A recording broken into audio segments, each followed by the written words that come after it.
अम्मू एक सीधी सादी लड़की थी जिसकी शादी कई बार तय होते होते टूट जाती थी। कई कोशिशों के बाद आखिरकार एक दिन उसकी शादी एक पुलिस अधिकारी से हो जाती है। अब शादी के बाद अम्मू अपने पति के साथ खुशी खुशी जीवन बिताने लगती है और दोनों रोज पलंग तोड़ काम करने लगते हैं और वे एक दूसरे के साथ सुखद पल बिताते हैं। अब हर सुबह अम्मू अपने पति को प्यार से विदा करती है जब वह ड्यूटी पर जाता है। अब समय के साथ दोनों का रिश्ता और भी मजबूत हो जाता है। इसी बीच कुछ समय बाद अम्मू के सास ससुर उनके घर आते हैं और पोते पोती की बात छेड़ते हैं। इस पर अम्मू अपने पति से बात करती है और वे दोनों मिलकर फिर से रात को पलंग तोड़ने लगते हैं। अब धीरे धीरे अम्मू का पति उसकी हर इच्छा को समझने और पूरा करने की कोशिश करता है, जिससे अम्मू अपने पति से और भी अधिक जुड़ाव महसूस करने लगती है और उनका वैवाहिक जीवन अच्छी तरह चल रहा होता है। लेकिन 2 महीने बाद अम्मू के पति रवि का असली रूप सामने आता है। एक दिन अम्मू अपनी पड़ोसन से बात कर रही होती है कि तभी रवि का फोन आता है और वह अम्मू को गुस्से में डांटता है कि उसने अभी तक उसका टिफिन क्यों नहीं पहुंचाया। तभी अम्मू हैरान रह जाती है और तुरंत खाना लेकर रवि के पास जाती है। जैसे ही वह खाना परोसती, रवि नाराज होकर कहता है, क्या तुम्हें नहीं पता कि मुझे समय पर टिफिन चाहिए होता है? इस घटना के बाद से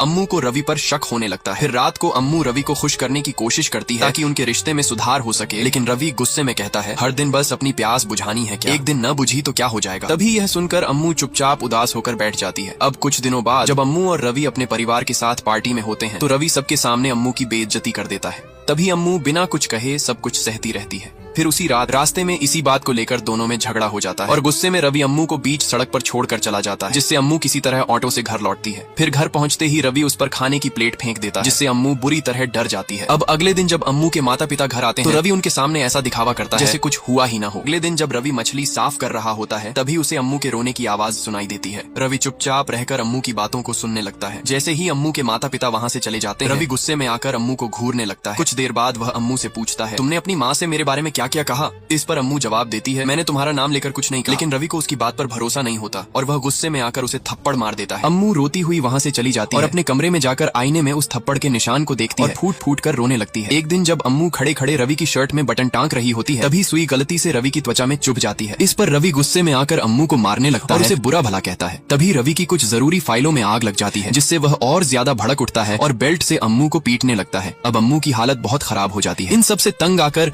अम्मू एक दिन रेलवे स्टेशन पहुंचती है और वहाँ फूट फूट कर रोने लगती। वहाँ एक भिखारी अम्मू की हालत देखकर समझ जाता है कि वह अपने पति से मार खाकर घर से भागी है। भिखारी अम्मू को समझाता है, अब तुम्हें अकेले हिम्मत से जीना सीखना चाहिए और अपने उस दरिंदे पति को हमेशा के लिए भूल जाओ। लेकिन अम्मू अब भी रवि के बारे में सोचती है। उसे याद आता है कि रवि पहले उससे बहुत प्यार करता था और शायद अब भी करता है, बस बीच बीच में गुस्से में मार देता है। अम्मू भिखारी से कहती है, मेरा पति रवि इतना भी बुरा नहीं है, शायद गलती मेरी ही थी, इसलिए वह गुस्से में मुझे मारते हैं। यह सुनकर भिखारी कहता है, देखो बेटी, मैंने वही कहा जो मुझे सही लगा। अगर तुम्हें अब भी अपने पति पर विश्वास है तो तुम वापस घर चली जाओ। अम्मू वापस अपने घर लौटती है और दरवाजे के बाहर बैठ जाती है। थोड़ी